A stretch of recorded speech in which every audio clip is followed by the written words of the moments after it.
ఒకవైపు శ్రీశైలం జలాలు, మరొక వైపు ఎండిపోయిన ప్రకాశం జిల్లా పొలాలు, మధ్యలో నల్లమల్ల కొండలు. అయితేనే మన అధికారులు, ప్రభుత్వాలు శ్రీశైలం నదీ జలాలని ప్రకాశం జిల్లా పంట పొలాల వరకు తీసుకురాగలిగారు. ఆ శివుడు తల మీద నుంచి గంగని ప్రవహింపజేసినట్లుగా ఈ మనుషులు ఈ పాతాళ గంగని నల్లమల్ల కొండల కింద నుంచి ప్రవహింపజేశారు. అందరికీ నమస్కారం అండి. ఈరోజు మనం మార్కాపురం జిల్లాలోని పూల సుబ్బయ్య వెలుగొండ ప్రాజెక్టు గురించి పూర్తి సమాచారం తెలుసుకోబోతున్నాం.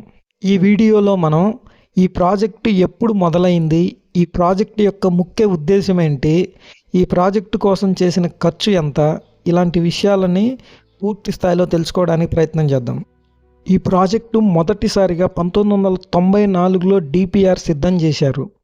1996లో అప్పటి ముఖ్యమంత్రి చంద్రబాబు నాయుడు గారి చేతుల మీదుగా శంకుస్థాపన జరిగింది. ఆ తర్వాత కొన్ని సాంకేతిక కారణాల వల్ల ప్రాజెక్టు ఆగిపోయింది. మరలా తిరిగి 2004లో అప్పటి సీఎం వైఎస్ రాజశేఖర్ రెడ్డి గారు రెండోసారి శంకుస్థాపన చేయడం జరిగింది. చివరగా 2019లో టన్నెల్ 1 పూర్తయింది. 2024లో టన్నెల్ 2ను కూడా పూర్తి చేయడం జరిగింది.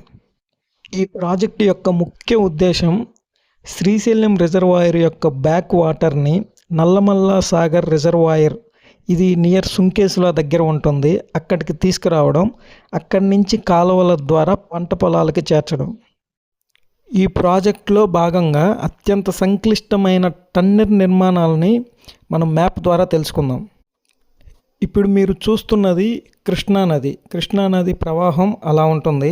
అక్కడ శ్రీశైలం రిజర్వాయర్ ఉంటుంది, అదంతా బ్యాక్ వాటర్ కింద వస్తుంది. ఇప్పుడు ఎక్సెస్గా ఉన్న ఆ వాటర్ని ఆ మార్కు దగ్గర నుంచి ఈ మార్కు వరకు, ఈ గ్రీన్ మార్క్ వరకు తీసుకురావడం అనేది ఈ ప్రాజెక్ట్ యొక్క ముఖ్య ఉద్దేశం. ఇక్కడ మొదటగా ఆ గ్రీన్ మార్క్ వద్ద కొల్లం వాగు వద్ద హెడ్ రెగ్యులేటర్ని అమర్చారు. హెడ్ రెగ్యులేటర్ అంటే నీరు టన్నెల్లోకి ఎంత ప్రవేశించాలి, ఎంత ఫ్లోలో రావాలని నిర్ణయించే రెగ్యులేటరు. ఆ రెగ్యులేటర్ నుంచి నీరు టన్నెల్లోకి ప్రవహించి ఈ రెడ్ మార్క్ వరకు కూడా పూర్తిగా సొరంగ మార్గం ద్వారా నీళ్లు వస్తుంది.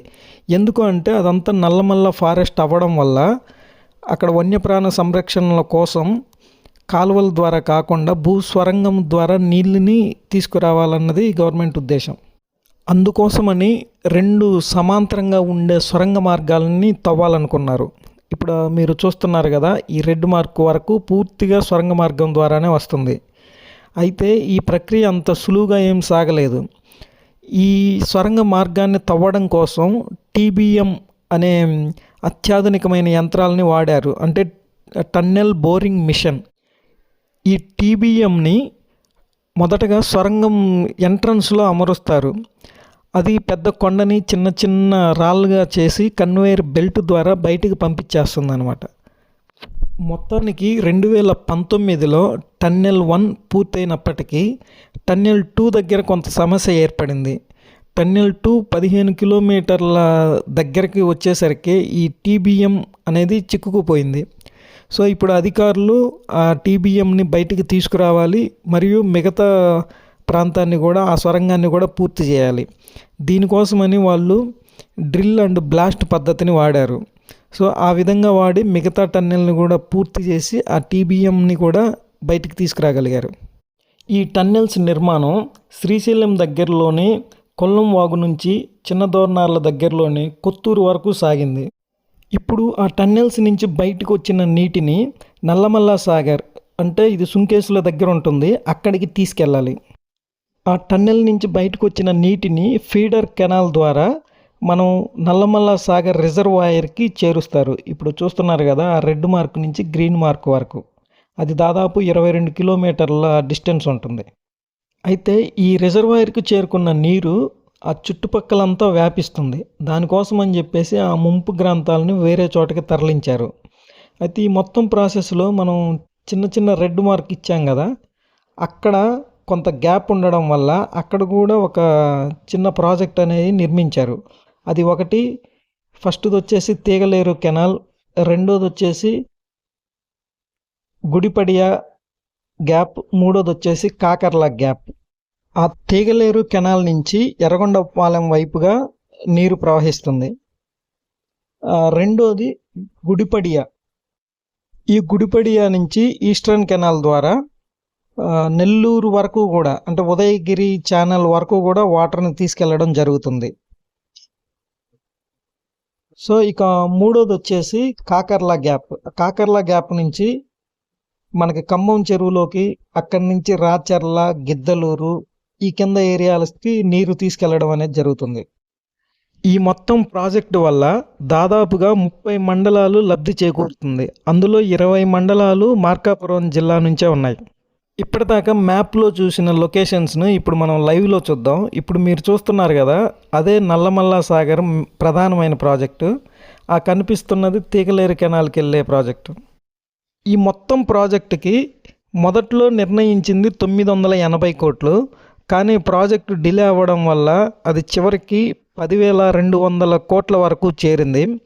ఇందులో దాదాపు 2,000 కోట్లు నిర్వాసితులకి ప్రకటించడం జరిగింది. ఇందాక చూసినట్టు టన్నెల్స్ నిర్మాణానికి 1,500 కోట్లు అవసరమైనవి. ఈ ప్రాజెక్టు ప్రారంభోత్సవ సందర్భంగా ఈ ప్రాజెక్టుకు అనుమతులు ఇచ్చిన ప్రభుత్వానికి, నిధులు సమకూర్చిన ప్రభుత్వానికి, నిర్మించిన అధికారులకి, మిగతా ప్రజల కోసం వారి ఊర్లను త్యాగం చేసి నిర్వాసితులుగా మిగిలిన జనాలకి మనం ఖచ్చితంగా ధన్యవాదాలు తెలుపుకొని తీరాలి. ఇప్పుడు మనం ప్రాజెక్టు ఎన్కో వైపు చూసాము. రేపు ప్రారంభోత్సవం తర్వాత వాటర్ నిల్వ అయ్యే ప్రదేశం ఇది. ఇక్కడ కొంత కన్స్ట్రక్షన్ కూడా జరుగుతుంది. ఇది స్టోరేజ్గా పనిచేస్తుందంట. అక్కడి నుంచి వాటర్ పైప్ లైన్స్ ద్వారా మార్కాపురానికి, ఆ ఏరియాకి పంపించడం జరుగుతుంది. ఈ మొత్తం రిజర్వాయర్ కెపాసిటీ దాదాపుగా 53 టీఎంసీలు అండ్ ఎఫ్ఆర్ఎల్ వచ్చేసి 244 మీటర్లు. ఈ ప్రాజెక్టు మొత్తము 4,47,000 ఎకరాలకి సాగునీరు మరియు 15 లక్షల మందికి త్రాగునీరుని అందిస్తుంది. ఈ ప్రాజెక్టు వల్ల ప్రకాశం మరియు మార్కాపురం జిల్లాల పరిసర ప్రాంతాల్లో వ్యవసాయం మరియు దాని అనుబంధ పరిశ్రమలు మరియు పాడి పరిశ్రమలు అభివృద్ధి చెందబోతున్నాయి. ఇక ప్రకాశము, మార్కాపురంలో వలసలు ఉండబోవు.